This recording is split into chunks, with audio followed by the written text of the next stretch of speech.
नमस्कार दोस्तों, हमारे लॉर्ड कृष्णा भजन चैनल पर आप सभी का स्वागत है।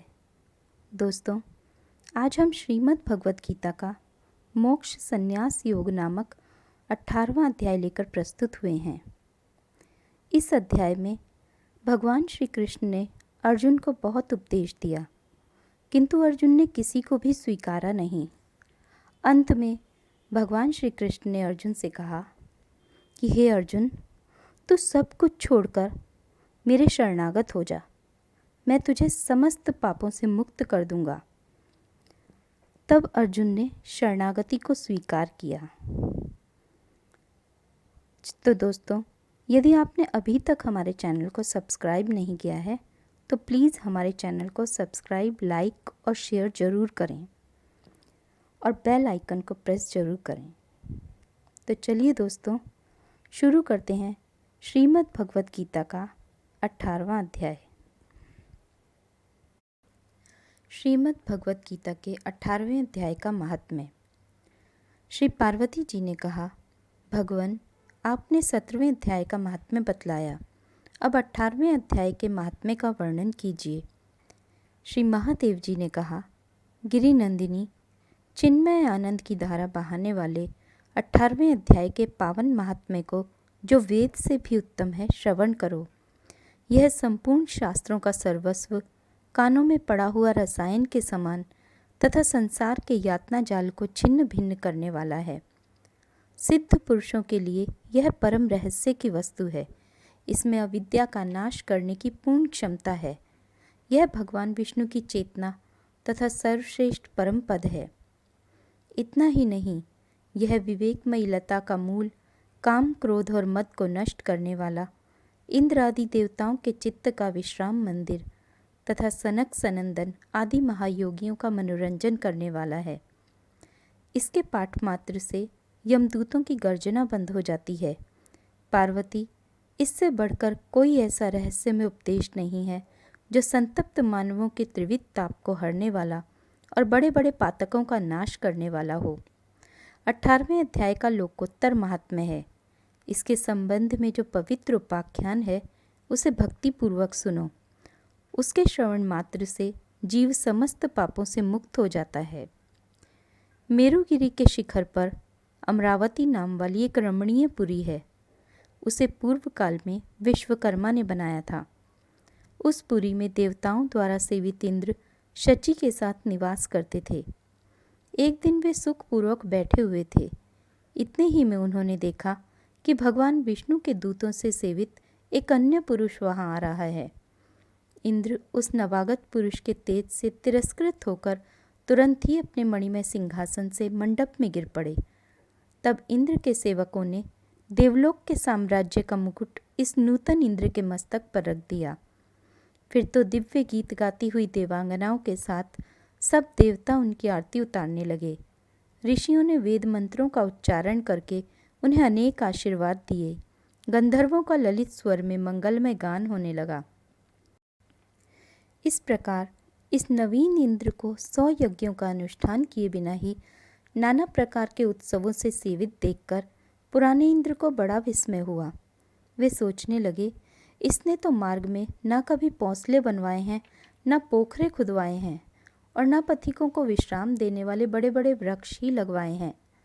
अकाल पड़ने पर अन्नदान के द्वारा इसने प्राणियों का सत्कार भी नहीं किया है। इसके द्वारा तीर्थों में सत्र और गांवों में यज्ञ का अनुष्ठान भी नहीं हुआ है। फिर इसने यहाँ भाग्य की दी हुई सारी वस्तुएं कैसे प्राप्त की हैं? इस चिंता से व्याकुल होकर इंद्र भगवान विष्णु से पूछने के लिए प्रेम पूर्वक क्षीर सागर के तट पर गए और वहाँ अकस्मात अपने साम्राज्य से भ्रष्ट होने का दुख निवेदन करते हुए बोले, लक्ष्मीकांत, मैंने पूर्व काल में आपकी प्रसन्नता के लिए 100 यज्ञों का अनुष्ठान किया था। उसी के पुण्य से मुझे इंद्र पद की प्राप्ति हुई थी, किंतु इस समय स्वर्ग में कोई दूसरा ही इंद्र अधिकार जमाए बैठा है। उसने तो न कभी धर्म का अनुष्ठान किया है और न यज्ञों का। फिर उसने मेरे दिव्य सिंहासन पर कैसे अधिकार जमाया है? श्री भगवान बोले, इंद्र, वह गीता के 18वें अध्याय में से 5 श्लोकों का प्रतिदिन पाठ करता है। उसी के पुण्य से उसने तुम्हारे उत्तम साम्राज्य को प्राप्त कर लिया है। गीता के 18वें अध्याय का पाठ सब पुण्यों का शिरोमणि है। उसी का आश्रय लेकर तुम भी अपने पद पर स्थिर हो सकते हो। भगवान विष्णु के ये वचन सुनकर और उस उत्तम उपाय को जानकर इंद्र ब्राह्मण का वेश बनाए गोदावरी के तट पर गए। वहाँ उन्होंने कालिका ग्राम नामक उत्तम और पवित्र नगर देखा, जहाँ काल का भी मर्दन करने वाले भगवान कालेश्वर विराजमान हैं। वहीं गोदावरी तट पर एक परम धर्मात्मा ब्राह्मण बैठे थे, जो बड़े ही दयालु और वेदों के पारंगत विद्वान थे। वे अपने मन को वश में करके प्रतिदिन गीता के 18वें अध्याय का स्वाध्याय किया करते थे। उन्हें देखकर इंद्र ने बड़ी प्रसन्नता के साथ उनके दोनों चरणों में मस्तक झुकाया और उन्हीं से 18वें अध्याय को पढ़ा। फिर उसी के पुण्य से उन्होंने श्री विष्णु का सायुज्य प्राप्त कर लिया। इंद्र आदि देवताओं का पद बहुत ही छोटा है, यह जानकर वे परम हर्ष के साथ उत्तम वैकुंठ धाम को गए। अतः यह अध्याय मुनियों के लिए श्रेष्ठ परम तत्व है। पार्वती, 18वें अध्याय के इस दिव्य महात्म्य का वर्णन समाप्त हुआ। इसके श्रवण मात्र से मनुष्य सब पापों से छुटकारा पा जाता है। इस प्रकार संपूर्ण गीता का पाप नाशक महात्म्य बतलाया गया। महाभागे, जो पुरुष श्रद्धा युक्त होकर इसका श्रवण करता है, वह समस्त यज्ञों का फल पाकर अंत में श्री विष्णु का सायुज्य प्राप्त कर लेता है। ओम श्री परमात्मने नमः। 18वां अध्याय। उसके उपरांत अर्जुन बोला, हे महाबाहो, हे अंतर्यामिन, हे वासुदेव, मैं संन्यास और त्याग के तत्व को पृथक पृथक जानना चाहता हूँ। इस प्रकार अर्जुन के पूछने पर श्री कृष्ण भगवान बोले, हे अर्जुन, कितने ही पंडितजन तो काम्य कर्मों के त्याग को संन्यास जानते हैं, और कितने ही विचार कुशल पुरुष सब कर्मों के फल के त्याग को त्याग कहते हैं, तथा कई एक विद्वान ऐसे कहते हैं कि कर्म सभी दोषयुक्त हैं, इसलिए त्यागने के योग्य हैं, और दूसरे विद्वान ऐसे कहते हैं कि यज्ञ, दान और तप रूप कर्म त्यागने योग्य नहीं हैं। परंतु हे अर्जुन, उस त्याग के विषय में तू मेरे निश्चय को सुन। हे पुरुष श्रेष्ठ, वह त्याग सात्विक, राजस और तामस ऐसे तीनों प्रकार का ही कहा गया है, तथा यज्ञ, दान और तप रूप कर्म त्यागने के योग्य नहीं है, किंतु वह निस्संदेह करना कर्तव्य है, क्योंकि यज्ञ, दान और तप यह तीनों ही बुद्धिमान पुरुषों को पवित्र करने वाले हैं। इसलिए हे पार्थ, यह यज्ञ, दान और तप रूप कर्म तथा और भी संपूर्ण श्रेष्ठ कर्म आसक्ति को और फलों को त्याग कर अवश्य करने चाहिए। ऐसा मेरा निश्चय किया हुआ उत्तम मत है। और हे अर्जुन, नियत कर्म का त्याग करना योग्य नहीं है, इसलिए मोह से उसका त्याग करना तामस त्याग कहा गया है। यदि कोई मनुष्य जो कुछ कर्म है वह सभी दुख रूप है ऐसे समझकर शारीरिक क्लेश के भय से कर्मों का त्याग कर दे, तो वह पुरुष उस राजस त्याग को करके भी त्याग के फल को प्राप्त नहीं होता है, अर्थात उसका वह त्याग करना व्यर्थ ही होता है। हे अर्जुन, करना कर्तव्य है ऐसे समझकर ही जो शास्त्र विधि से नियत किया हुआ कर्तव्य कर्म आसक्ति को और फल को त्याग कर किया जाता है, वह ही सात्विक त्याग माना गया है। अर्थात कर्तव्य कर्मों को स्वरूप से न त्याग कर उनमें जो आसक्ति और फल का त्यागना है, वही सात्विक त्याग माना गया है। हे अर्जुन, जो पुरुष अकल्याणकारक कर्म से तो द्वेष नहीं करता है और कल्याणकारक कर्म में आसक्त नहीं होता है, वह शुद्ध सद्गुण से युक्त हुआ पुरुष संशय रहित, ज्ञानवान और त्यागी है। क्योंकि देहधारी पुरुष के द्वारा संपूर्णता से सब कर्म त्यागे जाने को शक्य नहीं है, इससे जो पुरुष कर्मों के फल का त्यागी है वही त्यागी है ऐसे कहा जाता है। सकामी पुरुषों के कर्म का ही अच्छा, बुरा और मिला हुआ ऐसे 3 प्रकार का फल मरने के पश्चात भी होता है, और त्यागी पुरुषों के कर्मों का फल किसी काल में भी नहीं होता, क्योंकि उनके द्वारा होने वाले कर्म वास्तव में कर्म नहीं हैं। हे महाबाहो, संपूर्ण कर्मों की सिद्धि के लिए अर्थात संपूर्ण कर्मों के सिद्ध होने में यह 5 हेतु सांख्य सिद्धांत में कहे गए हैं, उनको तू मेरे से भली प्रकार जान। हे अर्जुन, इस विषय में आधार और कर्ता तथा न्यारे न्यारे कारण और नाना प्रकार की न्यारी न्यारी चेष्टा एवं वैसे ही 5वां हेतु दैव कहा गया है, क्योंकि मनुष्य मन, वाणी और शरीर से शास्त्र के अनुसार अथवा विपरीत भी जो कुछ कर्म आरंभ करता है, उसके यह 5 ही कारण हैं। परंतु ऐसा होने पर भी जो पुरुष अशुद्ध बुद्धि होने के कारण उस विषय में केवल शुद्ध स्वरूप आत्मा को कर्ता देखता है, वह मलिन बुद्धि वाला ज्ञानी यथार्थ नहीं देखता है। हे अर्जुन, जिस पुरुष के अंतःकरण में मैं करता हूँ ऐसा भाव नहीं है तथा जिसकी बुद्धि सांसारिक पदार्थों में और संपूर्ण कर्मों में लिपायमान नहीं होती, वह पुरुष इन सब लोगों को मारकर भी वास्तव में न तो मारता है और न पाप से बंधता है। हे भारत, ज्ञाता, ज्ञान और ज्ञेय यह तीनों तो कर्म के प्रेरक हैं, अर्थात इन तीनों के संयोग से तो कर्म में प्रवृत्त होने की इच्छा उत्पन्न होती है, और कर्ता, करण और क्रिया यह तीनों कर्म के संग्रह हैं, अर्थात इन तीनों के संयोग से कर्म बनता है। उन सब में ज्ञान और कर्म तथा कर्ता भी गुणों के भेद से सांख्य शास्त्र में 3-3 प्रकार से कहे गए हैं, उनको भी तू मेरे से भली प्रकार सुन। हे अर्जुन, जिस ज्ञान से मनुष्य पृथक पृथक सब भूतों में एक अविनाशी परमात्म भाव को विभाग रहित समभाव से स्थित देखता है, उस ज्ञान को तो तू सात्विक जान। और जो ज्ञान अर्थात जिस ज्ञान के द्वारा मनुष्य संपूर्ण भूतों में भिन्न भिन्न प्रकार के अनेक भावों को न्यारा न्यारा करके जानता है, उस ज्ञान को तू राजस जान। और जो ज्ञान एक कार्य रूप शरीर में ही संपूर्णता के सदृश आसक्त है, अर्थात जिस विपरीत ज्ञान के द्वारा मनुष्य एक क्षणभंगुर नाशवान शरीर को ही आत्मा मानकर उसमें सर्वस्व की भांति आसक्त रहता है, तथा जो बिना युक्ति वाला तत्व अर्थ से रहित और तुच्छ है, वह ज्ञान तामस कहा गया है। हे अर्जुन, जो कर्म शास्त्र विधि से नियत किया हुआ और कर्तापन के अभिमान से रहित फल को न चाहने वाले पुरुष द्वारा बिना राग द्वेष से किया हुआ है, वह कर्म सात्विक कहा जाता है। और जो कर्म बहुत परिश्रम से युक्त है तथा फल को चाहने वाले और अहंकार युक्त पुरुष द्वारा किया जाता है, वह कर्म राजस कहा गया है।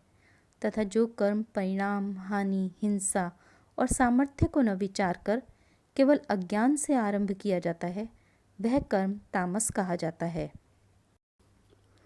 हे अर्जुन, जो कर्ता आसक्ति से रहित और अहंकार के वचन न बोलने वाला, धैर्य और उत्साह से युक्त, कार्य के सिद्ध होने और ना होने में हर्ष शोकादि विकारों से रहित है, वह कर्ता तो सात्विक कहा जाता है। जो आसक्ति से युक्त, कर्मों के फल को चाहने वाला और लोभी है तथा दूसरों को कष्ट देने के स्वभाव वाला, अशुद्धाचारी और हर्ष शोक से लिपायमान है, वह कर्ता राजस कहा गया है। जो विक्षेप युक्त चित्त वाला, शिक्षा से रहित, घमंडी, धूर्त और दूसरे की आजीविका का नाशक एवं शोक करने के स्वभाव वाला, आलसी और दीर्घसूत्री है, वह कर्ता तामस कहा जाता है। हे अर्जुन, तू बुद्धि का और धारण शक्ति का भी गुणों के कारण 3 प्रकार का भेद संपूर्णता से विभाग पूर्वक मेरे से कहा हुआ सुन।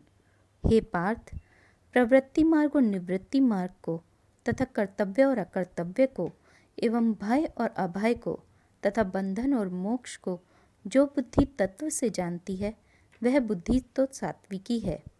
हे पार्थ, जिस बुद्धि के द्वारा मनुष्य धर्म और अधर्म को तथा कर्तव्य और अकर्तव्य को भी यथार्थ नहीं जानता है, वह बुद्धि राजसी है। और हे अर्जुन, जो तमोगुण से आवृत हुई बुद्धि अधर्म को धर्म ऐसा मानती है तथा और भी संपूर्ण अर्थों को विपरीत ही मानती है, वह बुद्धि तामसी है। हे पार्थ, ध्यान योग के द्वारा जिस अव्यभिचारिणी धारणा से मनुष्य मन, प्राण और इंद्रियों की क्रियाओं को धारण करता है, वह धारणा तो सात्विकी है। और हे प्रथापुत्र अर्जुन, फल की इच्छा वाला मनुष्य अति आसक्ति से जिस धारणा के द्वारा धर्म, अर्थ और कामों को धारण करता है वह धारणा राजसी है। तथा हे पार्थ, दुष्ट बुद्धि वाला मनुष्य जिस धारणा के द्वारा निद्रा, भय, चिंता और दुख को एवं उन्मत्तता को भी नहीं छोड़ता है अर्थात धारण किए रहता है, वह धारणा तामसी है। हे अर्जुन, अब सुख भी तू 3 प्रकार का मेरे से सुन। हे भरत श्रेष्ठ, जिस सुख में साधक पुरुष भजन, ध्यान और सेवादि के अभ्यास से रमण करता है और दुखों के अंत को प्राप्त होता है, वह सुख प्रथम साधन के आरंभ काल में यद्यपि विष के सदृश भासता है, परंतु परिणाम में अमृत के तुल्य है। इसलिए जो भगवत विषयक बुद्धि के प्रसाद से उत्पन्न हुआ सुख है वह सात्विक कहा गया है। जो सुख विषय और इंद्रियों के संयोग से होता है वह यद्यपि भोग काल में अमृत के सदृश भासता है, परंतु परिणाम में विष के सदृश है, इसलिए वह सुख राजस कहा गया है। तथा जो सुख भोग काल में और परिणाम में भी आत्मा को मोहने वाला है वह निद्रा, आलस्य और प्रमाद से उत्पन्न हुआ सुख तामस कहा गया है। और हे अर्जुन, पृथ्वी में या स्वर्ग में अथवा देवताओं में ऐसा वह कोई भी प्राणी नहीं है कि जो इन प्रकृति से उत्पन्न हुए तीनों गुणों से रहित हो, क्योंकि यावन मात्र सर्व जगत त्रिगुणमयी माया का ही विकार है। इसलिए हे परंतप, ब्राह्मण, क्षत्रिय और वैश्यों के तथा शूद्रों के भी कर्म स्वभाव से उत्पन्न हुए गुणों के अनुसार विभक्त किए गए हैं, अर्थात पूर्वकृत कर्मों के संस्कार रूप स्वभाव से उत्पन्न हुए गुणों के अनुसार विभक्त किए गए हैं। उनमें अंतःकरण का निग्रह, इंद्रियों का दमन, बाहर भीतर की शुद्धि, धर्म के लिए कष्ट सहन करना और क्षमा भाव एवं मन, इंद्रियां और शरीर की सरलता, आस्तिक बुद्धि, शास्त्र विषयक ज्ञान और परमात्म तत्व का अनुभव भी, ये तो ब्राह्मण के स्वाभाविक कर्म हैं। शूरवीरता, तेज, धैर्य, चतुरता और युद्ध में भी ना भागने का स्वभाव एवं दान और स्वामी भाव अर्थात निस्वार्थ भाव से सबका हित सोचकर शास्त्र आज्ञानुसार शासन द्वारा प्रेम के सहित पुत्र तुल्य प्रजा को पालन करने का भाव, ये सब क्षत्रिय के स्वाभाविक कर्म हैं। खेती, गोपालन और क्रय विक्रय रूप सत्य व्यवहार, ये वैश्य के स्वाभाविक कर्म हैं। और सब वर्णों की सेवा करना, यह शूद्र का भी स्वाभाविक कर्म है। एवं इस अपने अपने स्वाभाविक कर्म में लगा हुआ मनुष्य भगवत प्राप्ति रूप परम सिद्धि को प्राप्त होता है। परंतु जिस प्रकार से अपने स्वाभाविक कर्म में लगा हुआ मनुष्य परम सिद्धि को प्राप्त होता है, उस विधि को तू मेरे से सुन।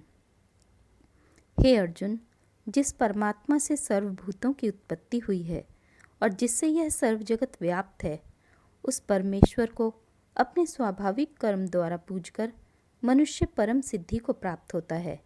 इसलिए अच्छी प्रकार आचरण किए हुए दूसरे के धर्म से गुण रहित भी अपना धर्म श्रेष्ठ है, क्योंकि स्वभाव से नियत किए हुए स्वधर्म रूप कर्म को करता हुआ मनुष्य पाप को नहीं प्राप्त होता। अतएव हे कुंती पुत्र, दोष युक्त भी स्वाभाविक कर्म को नहीं त्यागना चाहिए, क्योंकि धुएं से अग्नि के सदृश सभी कर्म किसी न किसी दोष से आवृत हैं। हे अर्जुन, सर्वत्र आसक्ति रहित बुद्धि वाला, स्पृहा रहित और जीते हुए अंतःकरण वाला पुरुष सांख्य योग के द्वारा भी परम निष्कर्म में सिद्धि को प्राप्त होता है, अर्थात क्रिया रहित शुद्ध सच्चिदानंद घन परमात्मा की प्राप्ति रूप परम सिद्धि को प्राप्त होता है। इसलिए हे कुंती पुत्र, अंतःकरण की शुद्धि रूप सिद्धि को प्राप्त हुआ पुरुष जैसे सांख्य योग के द्वारा सच्चिदानंद घन ब्रह्म को प्राप्त होता है, तथा जो तत्व ज्ञान की परानिष्ठा है उसको भी तू मेरे से संक्षेप से जान।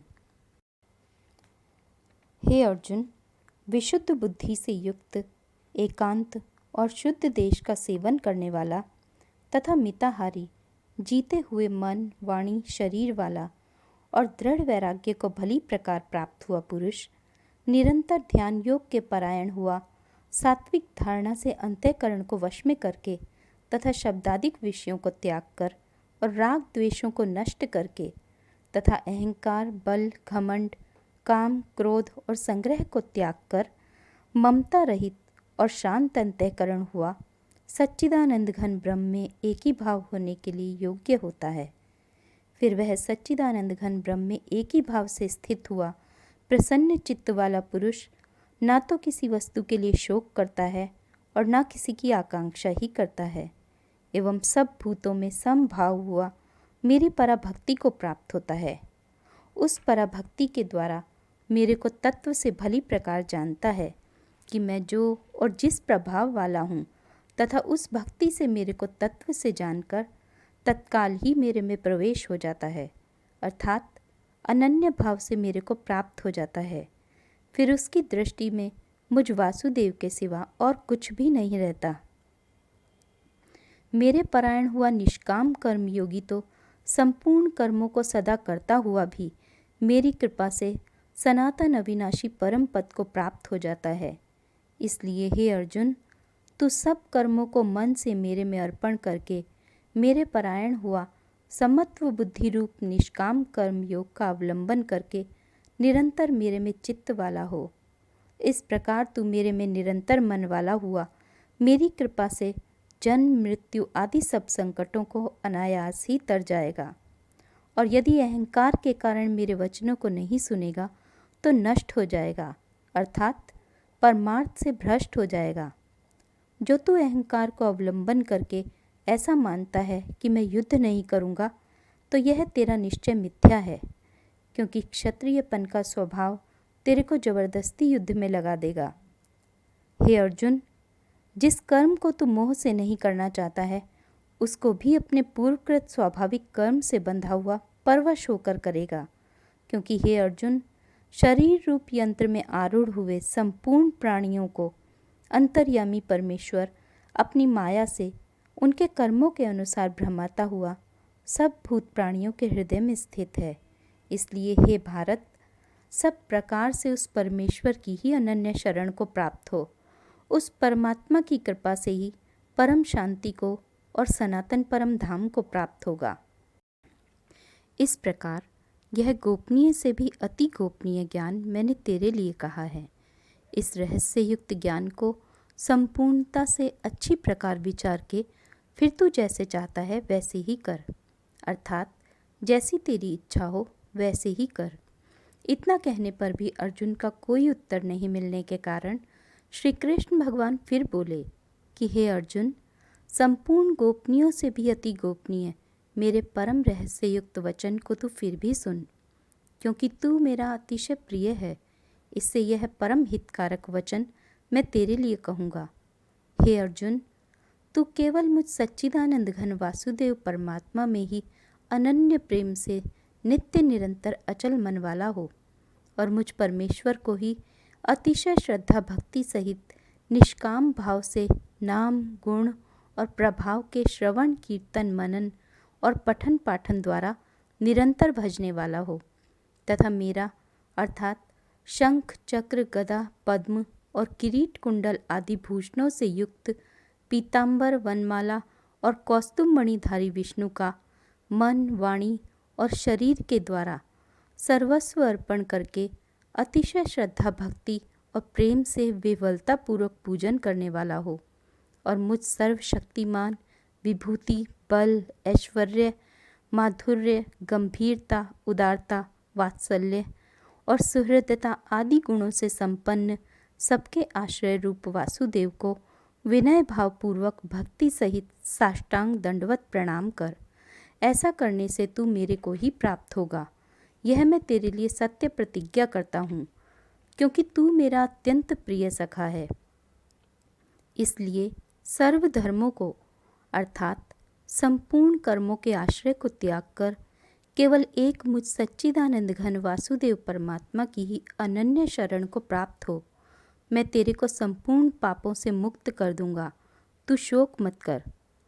हे अर्जुन, इस प्रकार तेरे हित के लिए कहे हुए इस गीता रूप परम रहस्य को किसी काल में भी ना तो तप रहित मनुष्य के प्रति कहना चाहिए और न भक्ति रहित के प्रति, तथा न बिना सुनने की इच्छा वाले के ही प्रति कहना चाहिए। एवं जो मेरी निंदा करता है उसके प्रति भी नहीं कहना चाहिए, परंतु जिनमें यह सब दोष नहीं हो ऐसे भक्तों के प्रति प्रेम पूर्वक उत्साह के सहित कहना चाहिए। क्योंकि जो पुरुष मेरे में परम प्रेम करके इस परम रहस्ययुक्त गीता शास्त्र को मेरे भक्तों में कहेगा, अर्थात निष्काम भाव से प्रेम पूर्वक मेरे भक्तों को पढ़ाएगा या अर्थ की व्याख्या द्वारा इसका प्रचार करेगा, वह निस्संदेह मेरे को ही प्राप्त होगा। और ना तो उससे बढ़कर मेरा अतिशय प्रिय कार्य करने वाला मनुष्यों में कोई है और ना उससे बढ़कर मेरा अत्यंत प्यारा पृथ्वी में दूसरा कोई होगा। तथा हे अर्जुन, जो पुरुष इस धर्म में हम दोनों के संवाद रूप गीता शास्त्र को पढ़ेगा अर्थात नित्य पाठ करेगा, उसके द्वारा मैं ज्ञान यज्ञ से पूजित होऊंगा, ऐसा मेरा मत है। जो पुरुष श्रद्धा युक्त और दोष दृष्टि से रहित हुआ इस गीता शास्त्र का श्रवण मात्र भी करेगा, वह भी पापों से मुक्त हुआ उत्तम कर्म करने वालों के श्रेष्ठ लोकों को प्राप्त होगा। इस प्रकार गीता का महात्म्य कहकर भगवान श्री कृष्ण चंद्र आनंद कंद ने अर्जुन से पूछा, हे पार्थ, क्या यह मेरा वचन तूने एकाग्र चित्त से श्रवण किया? और हे धनंजय, क्या तेरा अज्ञान से उत्पन्न हुआ मोह नष्ट हुआ? इस प्रकार भगवान के पूछने पर अर्जुन बोला, हे अच्युत, आपकी कृपा से मेरा मोह नष्ट हो गया है और मुझे स्मृति प्राप्त हुई है, इसलिए मैं संशय रहित हुआ स्थित हूँ और आपकी आज्ञा पालन करूँगा। इसके उपरांत संजय बोला, हे राजन, इस प्रकार मैंने श्री वासुदेव के और महात्मा अर्जुन के इस अद्भुत रहस्य युक्त और रोमांचकारक संवाद को सुना। कैसे कि श्री व्यास जी की कृपा से दिव्य दृष्टि द्वारा मैंने इस परम रहस्य युक्त गोपनीय योग को साक्षात कहते हुए स्वयं योगेश्वर श्री कृष्ण भगवान से सुना है। इसलिए हे राजन, श्री कृष्ण भगवान और अर्जुन के इस रहस्य युक्त कल्याणकारक और अद्भुत संवाद को पुनः पुनः स्मरण करके मैं बारंबार हर्षित होता हूँ। तथा हे राजन, श्री हरि के उस अति अद्भुत रूप को भी पुनः पुनः स्मरण करके मेरे चित्त में महान आश्चर्य होता है और मैं बारंबार हर्षित होता हूँ। हे राजन, विशेष क्या कहूँ, जहाँ योगेश्वर श्री कृष्ण भगवान हैं और जहाँ गांडीव धनुषधारी अर्जुन हैं, वहीं पर श्री विजय विभूति और अचल नीति है, ऐसा मेरा मत है। इति श्रीमद् भगवद गीता रूपी उपनिषद एवं ब्रह्म विद्या तथा योग शास्त्र विषयक श्री कृष्ण और अर्जुन के संवाद में मोक्ष संन्यास योग नामक 18वां अध्याय।